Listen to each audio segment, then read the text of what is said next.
This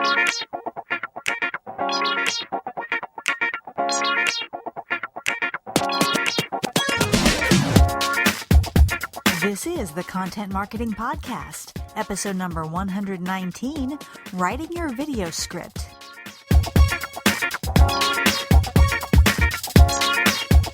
Hello and welcome to the Content Marketing Podcast.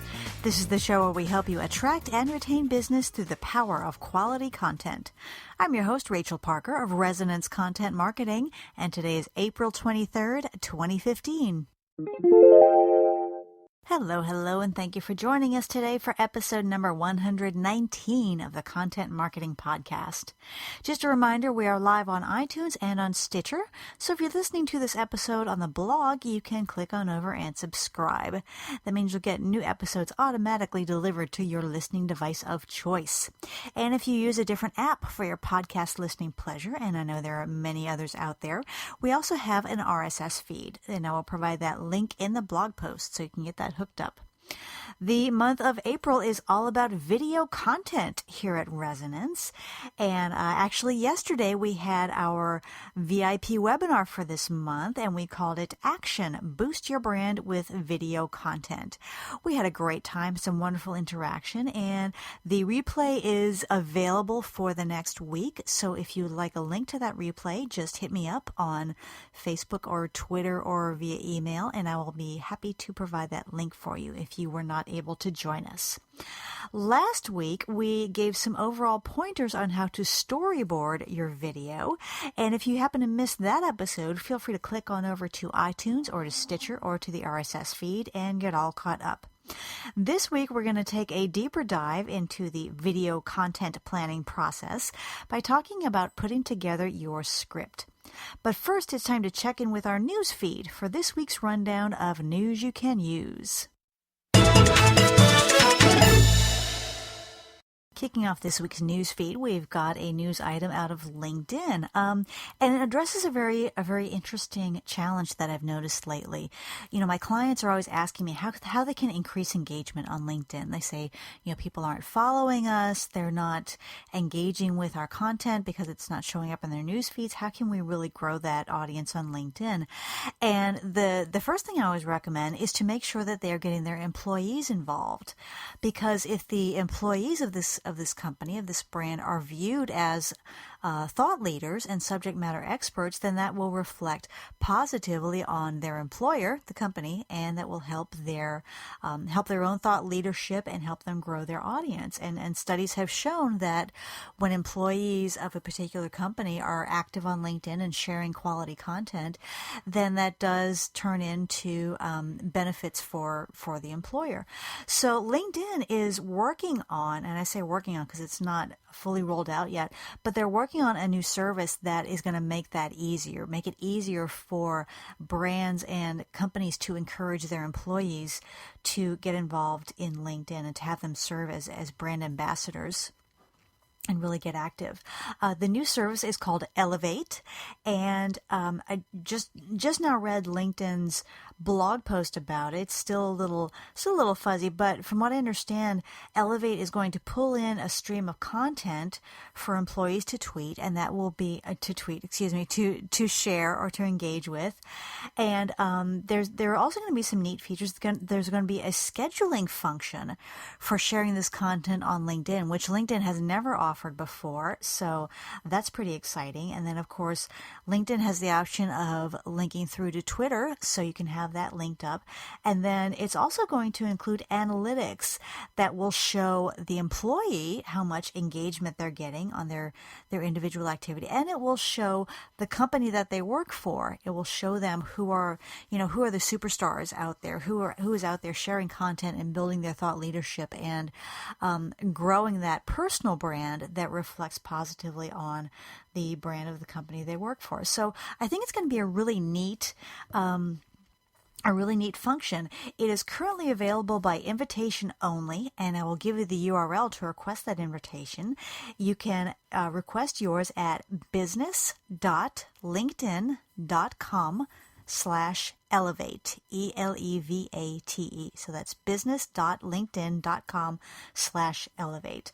Again, currently available by invitation only, and it is expected to be rolled out site-wide by the third quarter of 2015. So we will all keep an eye out for that. It's going to be good stuff, I think. Also in the news this week, we had Mobilegeddon. If you may have heard some of the buzz around Google's latest update. It rolled out earlier this week on April 21st, and the gist of this update is that it's giving greater importance to whether or not a site is mobile friendly in determining how those search engine results are going to stack up. So if you keep a daily watch on your search rankings and you notice you've been slipping the last couple of days, it might be because your site is not as mobile friendly as it could be. So this would be a good opportunity to take a look at your site and maybe make some adjustments to make it to offer mobile users a better experience. The good news is, as far as I understand, if you are getting dinged in your search results for not being mobile friendly, then as soon as you update your site and make it mobile friendly, then that will allow you to rise again in the rankings. It's not like a permanent, black mark on your record or whatever it is Google does to demote sites. From what I understand, as soon as you make those updates to make your site more mobile friendly, or maybe it will take a couple of days to really take, but you can redeem yourself and get back in Google's good graces. So that is the scoop on Mobilegeddon, and now it's time for our content hit of the week. And I have picked out a post today called Stuck in a Content Rut, 12 Ways to Reimagine Your Business Blog. This is a post by Rachel Winstead over on the Content Equals Money blog. And I really like this post because she's right. It really is easy to get into a rut, especially if you are producing content frequently, which I do recommend, but when you're creating content week after week, month after month, it's really easy to get into a rut and to have things start feeling kind of stale. And in this post, Rachel actually gives you 12 very refreshing ideas to help you kind of shake things up and get those creative juices flowing again. So I will provide that link in the blog post for this episode. Okay, that's it for this week's update. If you stumble across something you think might be of interest to your fellow content marketers, please shoot it on over to us so that we can share. Now it's time for this week's Spotlight segment, Writing Your Video Script. As part of this month-long focus on video content, last week we talked about storyboarding and how it can help plan your video and why it's especially helpful for videos involving quite a few resources to help you plan and get the biggest bang for your buck that you're spending on those resources. So today we're going to get down to the nitty-gritty and we're going to talk about your script. So when you sit down to write the script, and basically let me back up here. The storyboard gives you a visual representation. It's kind of the 10,000 foot view of what this video is going to look like. And your script is much more detailed. It's going to tell you exactly what is going on the screen on any given time. So when you write your script, the first thing you want to do is start with that outline from your storyboard. Remember when we talked about the storyboard, we talked about content chunks.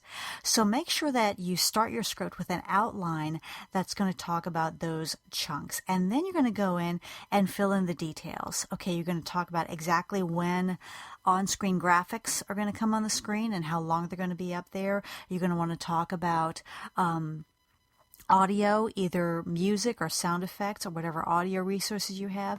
And then you're also going to have in there directions for the spoken word, either spoken as on screen, so the person is actually on screen talking, or as voiceovers. And it's the spoken word that I really want to talk about today, because the rest is pretty straightforward. It's just a list of what's going to happen. And I think that's pretty self-explanatory. But I really want to talk about that spoken word portion of your script. And to do that, I'm going to start by talking about the first video that I created for Resonance. It was back in early 2011, and I decided that I was going to create a video.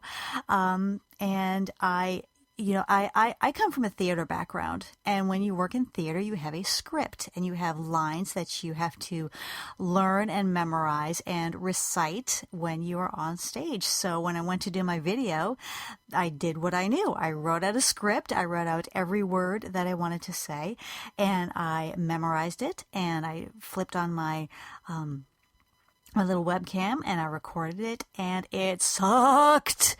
It sucked so badly. It was awful. It was the worst video on the face of the earth. And if you are going to try to dig that up and embarrass me with it, haha, you can't, because I have erased it and salted the earth. It will not be found anywhere. It was just so bad. And the reason it was so bad, it was just so stilted and stiff and fake and not personal at all. It wouldn't. If I were a viewer and stumbled upon this video, it would not create any connection in me whatsoever. So when we put together a script, it's not like creating the script of a play, of a stage play, or creating the screenplay of a movie. The idea is not to get down the exact words that you want people to say, because if you do that and they memorize those words and they say them on your video, it's going to sound really stiff and it's going to turn people off. So for spoken words, what I recommend instead of writing out word for word is to think in terms of talking points. So instead of giving your subject, the person who's going to be talking, instead of giving them a word for word script, go ahead and just make a bullet list of the points for them to cover. And this reminds me of my days back in working in corporate marketing and PR, when our executives would give speeches. We would not write out every single word that we wanted them to say, but we would put together a speech that listed out talking points, and it would list, any statistics that they wanted to cite, or it would have, a note to refer to such and such news story. And it would just kind of give them a guideline so that they could get up there using these notes as a guide and really deliver the speech in their own voice and their own words. And when they did that, it was much more natural and created much more of a connection. And that's what we really want when we create these videos. So when you're working with your voice talent, you're either the person who is on screen or doing voiceover, just make a bullet list of the points you want them to cover, and then allow them to address this task in their own words. Tell them what to talk about, and then just kind of let them go, and let them be natural, let them express themselves using their own words, let them speak from the heart. And remember, you can, when you sit down to record this video, you can do as many takes as you can. And if they say something that is maybe, not appropriate to the subject matter, or if they start to ramble, you can always coach them through that. But it's just so important that they're on there, speaking in their own words and being very personal and very human. And to cite one example of how you can do that, I know when I create my video tips, my little 90-second tips that go out every Monday, my quote-unquote script is literally a Post-it note. I will grab a Post-it and just kind of jot down the main points that I want to cover in this video. And then I stick that Post-it to the monitor just below my webcam, and I'm ready to go. So depending on the type of video that you're creating, it can be as simple as that. And if it's something a little, if you've got like a formal video crew there and you're doing something a little more formal, you can set up a teleprompter or create cue cards or however you want to do it. But just make sure that you are giving this person just kind of general talking points and letting them be themselves and speak in their own words when they are either on camera or doing their voiceover. Okay, that's it for this week's Spotlight segment. If you have any questions or if you want to join the conversation, I would love to hear from you, and I will provide that contact info at the end of the podcast. Now it's time for our content marketing tip of the week.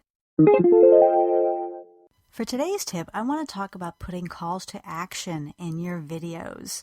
Remember, video content is still content, and just like you would for a blog post or for another text-based piece of content, it needs to give your audience a logical next step. Remember, these folks have given you their attention for several minutes, and that attention's a valuable asset, and you don't want to waste it by just kind of saying goodbye and letting them move on to, check Facebook or whatever. You want to keep them engaged. You have their attention at that moment, and you want to take advantage of that by leading them on to the next logical step. So you always want to wrap up your video with a call to action. Either you want to drive them to download a resource that you have available. It might be an invitation to a webinar. It might be a link to a Q&A where they can ask questions, or it might be an offer for a free consultation. But the point is, by keeping viewers' attention and by guiding them to the next step, your video can really live up to its potential and serve you as a true content marketing asset by keeping those viewers engaged and leading them on to a next step where they can take in more of your wonderful, brilliant content. Okay, campers, that is it for me today. I hope you've enjoyed this episode of the Content Marketing Podcast. I have, of course, enjoyed our time together, as I always do.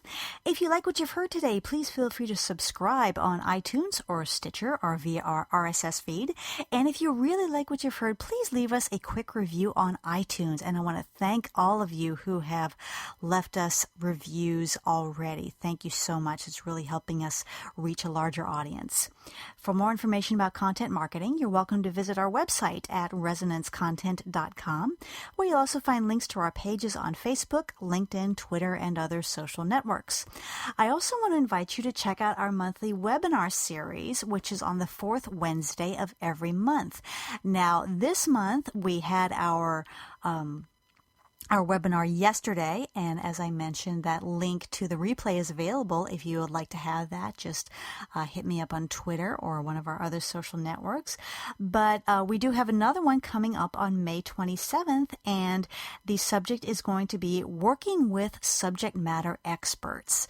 This is something that I hear all the time from people in different fields. Here in Houston, we have a huge oil and gas industry, and I constantly hear about the frustrations of working with engineers and trying to get them on board and convincing them to contribute and communicating why this is important. So that's going to be our focus next week. And again, the date for that webinar is going to be May 27th. I don't know if we will have the registration page up by the time this podcast publishes, but we will definitely have it available next week. So save the date, May 27th, 12 p.m. Central Time, and we will give you more information on next week's episode. Okay, as always, I like to leave you with a quote, and today's comes from one of my all-time favorite entertainers, a brilliant man and also an introvert. This comes from Steve Martin. Once when he was asked about the secret to his success, Steve Martin replied, "Be so good that they can't ignore you." Unquote. Again, this is Rachel Parker with Resonance Content Marketing. Thank you again for listening, and we'll see you again next week.